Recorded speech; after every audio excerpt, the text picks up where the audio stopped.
Okay မင်္ဂလာပါဒီနေ့တော့ကျွန်တော်ဒီပေါ့နော်customer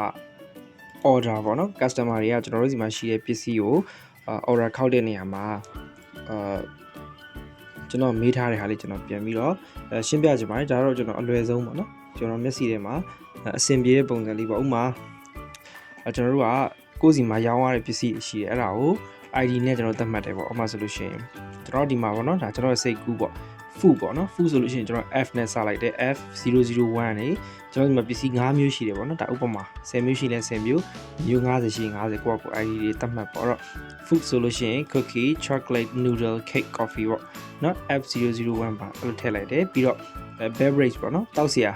ချိုးရည်လိုဟာမျိုးဆိုရင် B001 နေစတယ်အဲ့တော့ B02345 ပေါ့ဒါ ID ပေါ့နော်ဒါကျွန်တော်တို့ကုန်ပစ္စည်းရဲ့ ID အဲ့တော့သူရဲ့ ID ထဲချိန်ထားတာ items ပေါ့နော်ကုန်ပစ္စည်းအဲ့တော့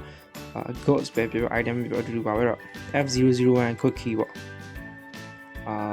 04 cake ပေါ့အဲ့လိုမျိုးပေါ့နော်ပြီးရင်ဒီ B002 ဆိုရင် Pepsi ပေါ့03ဆိုရင် BB ပေါ့နော်ဆိုတဲ့ဖြင့်လောက်တာပြီးရင်ကျွန်တော်တို့မှာဝယ်နေကြ customer တွေရှိတယ် sign number တွေပေါ့အဲ့တော့ကျွန်တော်တို့က list တစ်ခုလုပ်လိုက်တယ်နော်ထည့်လိုက်တယ်ဒီဘက်မှာ customer တွေလည်းထည့်ထားတယ်အဲ့တော့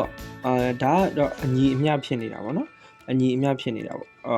အခုမှကျွန်တော်ဒီမှာ item ကအမျိုး100ရှိမဲ့ customer အယောက်50ဖြစ်မဲ့ဒါမှမဟုတ်အယောက်200ဖြစ်နေဖြစ်မဲ့အဲ့တော့ဒီထဲမှာတစုတစည်းတည်းရိုက်ထည့်ပါပေါ့နော်တိုးလာရင်ဒီမှာထပ်ထည့်ပါဒီမှာတိုးလာရင်တစ်ခုထပ်ထည့်ပါဒီမှာပစ္စည်းတိုးလာရင်ပစ္စည်းထပ်ရိုက်ထည့် customer တိုးလာရင် customer ထပ်ပြီးရိုက်ထည့်ပေါ့နော်ကျွန်တော်ပြောသဘောပေါက်ထင်ပါတယ်အဲ့တော့ဒါလေးကိုကျွန်တော်တို့က copy ကူးထားလိုက်နေရာလုတ်ကလေးပေါ့နော်လူလေးကူတာလေးကိုထပ်တိုးလိုက်ဒီမှာထပ်ထည့်ပါဦးနော်အဲ့လိုပုံစံလေးဖြစ်သွားတော့ဟုတ်ပြီအဲ့တော့ပြီးပြီဒါကကျွန်တော်တို့ main source ပေါ့နော်ဒီကကျွန်တော်တို့အဓိက main source ဒါကျွန်တော်တို့ရဲ့ဥမာအယောင်းသမားတယောက်ကသူရောင်းနေတဲ့ company ရဲ့ ID ရှိတဲ့ item ရှိတဲ့ customer တွေသူမှတ်ထားတယ် Excel ထဲမှာနော်မှတ်ထားတာ okay အလုံးအဆင်ပြေတယ်ပြီးတဲ့အခါမှာ sheet 2ပေါ့ sheet 2ကကြောက်တော့တနေ့စာရှိတနေ့စာကိုသူကလုပ်တယ်ဘယ်လိုစင်းလုပ်လဲဆိုရင်မနေ့မိုးလင်းသူစပြီးအလုပ်လုပ်ပြီးဆိုတာနဲ့ဒီမှာကျွန်တော်တို့date ကိုရေးမယ် date ကကျွန်တော်တို့ကဒီနေ့ဆိုလို့ရှိရင်ဥပမာ73ရက်ပေါ့နော်သူကလအနေရှိရရေး9လပိုင်း73ရက်2021ပေါ့ဒီလိုမျိုးစပြီးတော့သူစအဲ့တော့ format ကိုဒီပုံစံမကြိုက်ဘူးဆိုရင်ကျွန်တော် format ဆိုတာပြင်လို့ရတယ်number ပြီးရင် date ပေါ့နော် date မှာကျွန်တော်တို့ဒီပုံစံလေးပြင်လို့ရokay ဆိုရင်ဒီလိုဖြစ်သွားမယ်เนาะဒါ73ရက် September 2021နေ့အတွက်သူစပြီးတော့ order ကောက်ပြီအဲ့တော့ကျွန်တော်အစအနေပဲပြန်ပြမယ်ဆိုတော့ဒါလေးကိုဒီမှာဆိုလို့ရှိရင်ပေါ့နော်ဒီ order စပြီးတော့ကောက်ပြီဆိုရင် customer ဒီဟိုမှာ win ဆိုတဲ့ဆိုင်ကစပြီးတော့ကောက်တယ်သူယူမဲ့ PC ရဲ့ ID က B001 ပေါ့နော်ဒီမှာတော့ကျွန်တော် ID နဲ့ပြလိုက်မယ် B001 ဆိုတဲ့ ID ပစ္စည်းကိုသူက win ဆိုတဲ့ဆိုင်ကသူ10ခုကောက်တယ်ပေါ့နော် okay ဟောပြီးရပြီအဲ့ဒီ okay နားလဲနော်10ခုသူမှားတယ်ကျွန်တော်မှတ်လိုက်တယ် WI ဝယ် B001 10ခုအဲ့လိုမျိုးရိုက်ထည့်ခြင်းလဲရတယ်လို့ကျွန်တော် Excel ဆိုတာက automation အလုပ်လုပ်တဲ့ပုံစံဖြစ်တဲ့အတွက် auto ထားခြင်းလဲဆိုရင်ကျွန်တော်ဒီမှာ auto ထားရတယ်ဘယ်လိုပုံစံလုပ်တယ်လဲဆိုတော့ကျွန်တော်ကပြန်ပြလိုက်မယ်နော်ဖြတ်လိုက် okay ဘယ်လို auto ထားမလဲဆိုရင်ကျွန်တော်တို့ကဒီမှာdata ရှိတယ်နော်ဒီ data ဆိုတဲ့ tab ထဲမှာ data validation ဆိုတာရှိတယ်အဲ့တော့ data validation နဲ့ဆိုတဲ့နေရာမှာဒီမြင်ရပြီဆိုဒီ setting ပြီးဒီထဲမှာရှိတဲ့ list ဆိုတာလေးကိုကျွန်တော်ရွေးလိုက်တယ်ရွေးပြီးလို့ရှိရင်ဒီ source ဆိုတဲ့နေရာမှာကျွန်တော်တို့ရဲ့ခုနကျွန်တော်တို့ customer ဒီကျွန်တော် main ရှိပေါ့နော်ခုနကျွန်တော် customer ရိုက်ထားတဲ့နေရာမှာသွားပြီးတော့ကျွန်တော်ရွေးပေးလိုက်မယ်ဒီ source မှာတစ်ကလစ်တစ်ချက်ထောက်ပြရင်ဒီဘက် customer မှာဒီထိတ်ဆုံးကနေစပြီးတော့ကျွန်တော်တို့မှတ်ထားသမျှကိုရွေးပေးလိုက်အဲ့တော့ဒီနေရာမှာပြောချင်တာကျွန်တော်ပို့ပြီးတော့ရွေးပါဘာလို့ဆိုတော့ customer အသစ်တွေထပ်လာတဲ့အခါမှာကျွန်တော်ထပ်ထည့်ရင်ပါသွားအောင်လို့အခု100လောက်တာရွေးထားလိုက်နော်ဟိုအောက်ထိ click ဆို P ဆွဲချပြီးတော့100လောက်ထိကျွန်တော်ရွေးထားလိုက်အဲဆိုရှင်ဒီ source ဆွဲနေရာမှာဒီလိုမျိုးဖြစ်သွားလိမ့်မယ်နော် so အခု100လေးကျွန်တော်ရွေးထားတယ်လို့ပြတယ် okay အဲ့ဒါဆိုရင်ဘယ်လိုပုံစံဖြစ်သွားလဲဆိုရင်ဒီဘေးလေးမှာမြားလေးပေါ်လာတယ်အဲ့ဒီမြားကိုကျွန်တော်နှိပ်တာနဲ့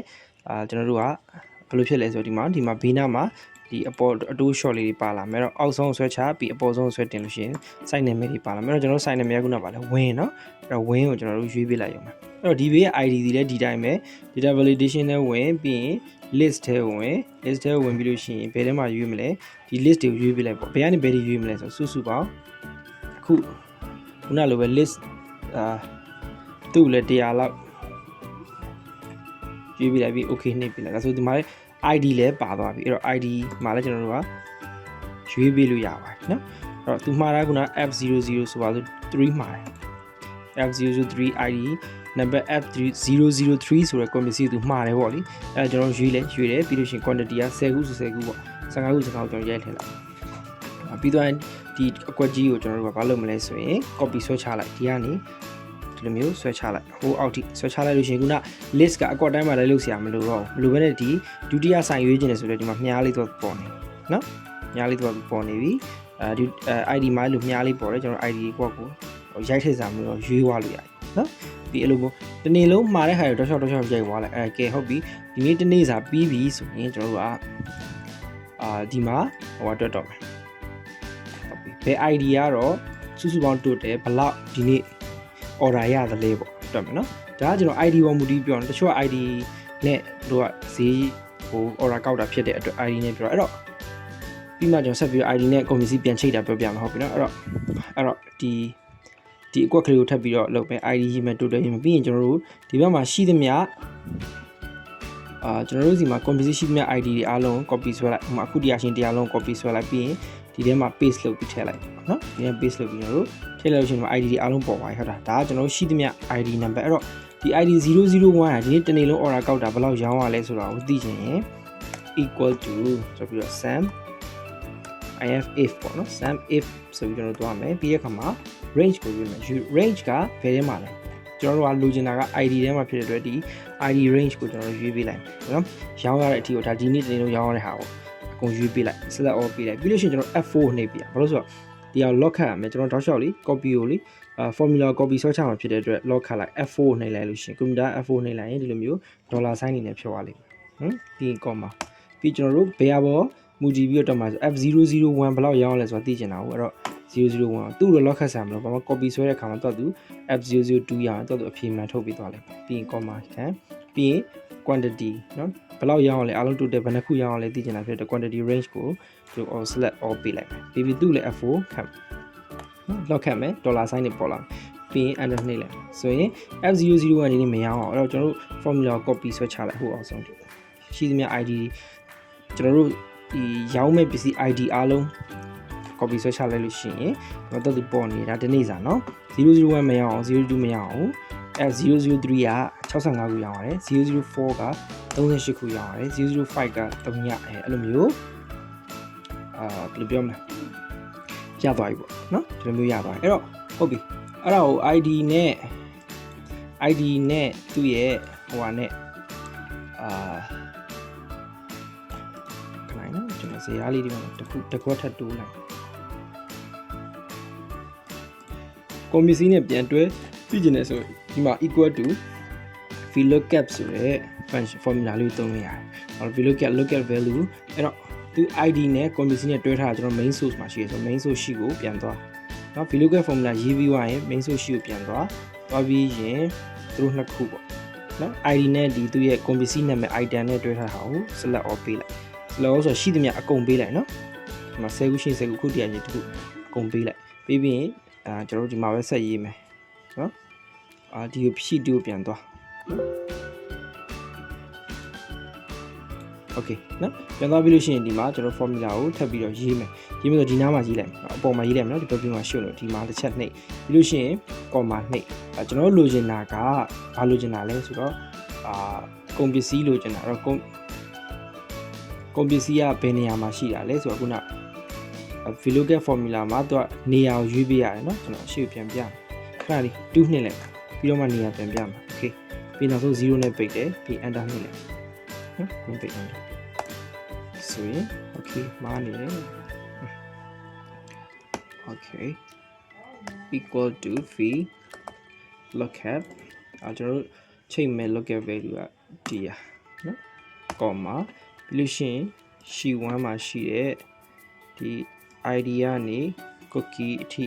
ရွေးတယ်ပြီးတခါ comma အဲ့တော့ပြီးတဲ့အခါမှာသူလိုချင်တာဒီ item ဆိုချင်ဖြစ်တဲ့အတွက်တစ်ကွက်နှစ်ကွက် column နှစ်ကွက်မှာဖြစ်တဲ့အတွက်2 comma 0 okay ပြပြီနော်အဲ့ဆိုရင်ဒီ F001 cookie ပေါ့အဲ့တော့အားလုံးကျွန်တော်တို့အောက်ထိဆွဲချလိုက်မယ်ဆိုရင်ဒီလိုမျိုး formula အရာတော့ချိတ်ပေးသွားတယ်တကယ်လို့မချိတ်ဘူးဆိုလည်းတကယ်လို့ဒီနှစ်ခုလုံးကိုကျွန်တော်တို့ copy ဆွဲချမယ်ဆိုလည်းရတယ်ဒါပေမဲ့သိကျင်တယ်ဆိုရင် formula အရာဒီလိုချိတ်လို့ရတယ်ပေါ့နော်အဲ့တော့ကျွန်တော်တို့ကမတွေ့ချင်ဘူးဆို hide ထားလိုက်ခဏနော်တွေ့ချင်တယ်ဆိုမှ unhide လုပ်ပြီးတော့ပြန်ဖော်လိုက်လို့ရတယ်အဓိကတော့ကိုက ID နဲ့ပဲသွားတယ်ဒီနေ့တနေ့စာဘယ်လောက်ရောင်းလဲဆိုတာသိချင်ရင်ဒီလိုမျိုးသွားတယ်အဲ့တော့ဟုတ်ပြီနောက်နေ့စာအတွက်ဆိုရင်တော့တစ်ခွက်တိုးပေါ့နော်နေ့73ရက်နေ့အတွက်ပြီးပြီ14ရက်နေ့အတွက်ဆိုရင်တစ်ခွက်တိုးမယ်ပြီးဒီဘက်ကဟာကိုဒီ customer ID quantity ဆိုတော့ဒီဟာလေးကို copy ဆွဲတစ်ခွက် copy sheet 4သွား paste လုပ်နော် paste လုပ်ပြီးနည်းနည်း tiny ပါနည်းနည်းချက်ပေါ့ okay ဒီရှင်နည်းနည်းဆုံးချက်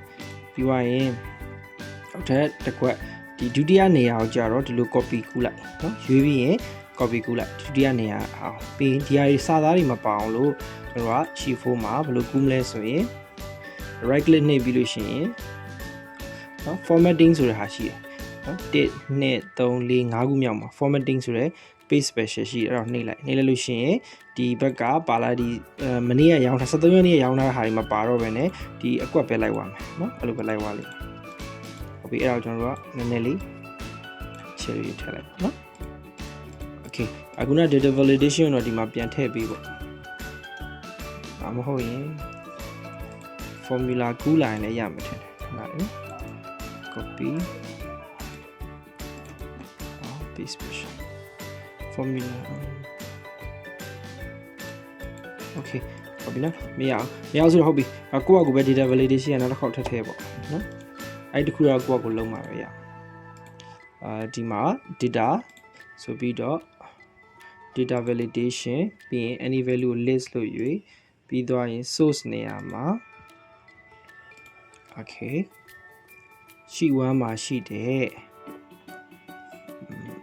သူကcustomer တစ်ခုလုံးရွေးပြီးပေါ့နော်ခုနကကျွန်တော်ပြောဆိုအခု100ပေါ့အဲ့လိုမျိုးရွေးလိုက်နောက်ထပ်ထည့်လို့ရှိရင်သူက auto ဖြစ်သွားတယ်အဲ့ဒီမှာမြားလေးပေါ်လာတယ်နော်ပြီးကျွန်တော်တို့ဒီအပေါ်ဆွဲတင်လိုက်ဒီအောက်မှာဘာမှမရှိအပေါ်နည်းနည်းလေးဆွဲတင်လိုက်ရင် sign တော့သူစုပေါ့အဲ့ဒါပြီးသွားရင်ဒါကို copy ဆွဲချလိုက်နော်ပြီးဆွဲချလိုက်oh sorry စုမပါဘာမှဒါလွတ်ထားလိုက် okay ဒီဘာမှပြောင်းကိုပဲ copy ကူးချလိုက် okay ပြီးသွားပြီဆိုရင်ဒီမှာသူကမြားတယ်သူကပါပဲတော့ ID လို့ဒီလိုပဲ data တွေမှာ data validation လုပ်မယ်ပြီးရင်ဒီ sheet 1မှာရှိတယ်သူရဲ့ ID တွေအားလုံး copy ကူးပေးလိုက်ပါเนาะဒါဒုတိယရက်စာပေါ့ okay ဒါဆိုလို့ရှိရင်နားလည်မယ်ထင်တယ်เนาะကိုယ့်ရဲ့ဒီတရက်စာကိုဘယ်လိုမျိုးရောင်းလို့ရတယ်လဲဆိုတာကျွန်တော်တို့ဒီမှာ formula တော့ဒီတစ်မျိုးပဲသုံးတာเนาะformula တော့ဒီတစ်မျိုးပဲသုံးတာအဲ့တော့ formula က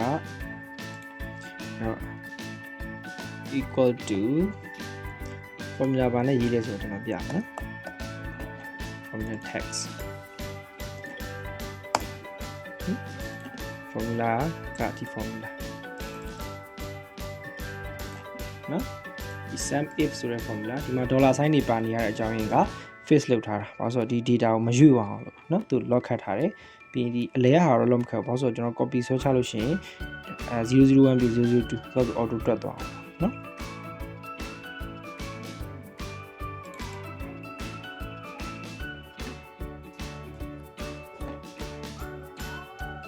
okay ဒါကတော့ကောင်းတာတော့တရက်စာပြီးမှတရက်စာလောက်တာတော့အကောင်းဆုံးပဲเนาะအားလုံးပြီးတော့မှစင်းတွေပဲပိတ်ပြီးတော့မှဒီမှာကျွန်တော်တို့ formula ထည့်ပြီးတော့တခါလေးနှိပ်လိုက်လို့ရှိရင် auto ထည့်တယ်เนาะရလို့မှားသွားတယ်ပြင်နေပါဆိုလဲရတယ် F03 mode 4ပြင်လိုက်ရင်သူပြင်လိုက်တဲ့ဟာသူပြောင်းသွားလိမ့်မယ်ဒီမှာလဲ33ရလို့ F003 မဟုတ်ဘူး B003 နဲ့မှားဆို B003 ပြန်ပြင်လိုက်ပြင်သွားတော့သူ auto ဒီမှာပြောင်းသွားလိမ့်မယ်เนาะဒီအောက်ကကျွန်တော်မှားဟုတ်ပြီဒါဆိုလို့ရှိရင်အားလုံး ဒီအရာလေးကိုနားလည်မယ်လို့ကျွန်တော်ယူဆပါတယ်အားလုံးကျေးဇူးအများကြီးတင်ပါတယ်ခင်ဗျာ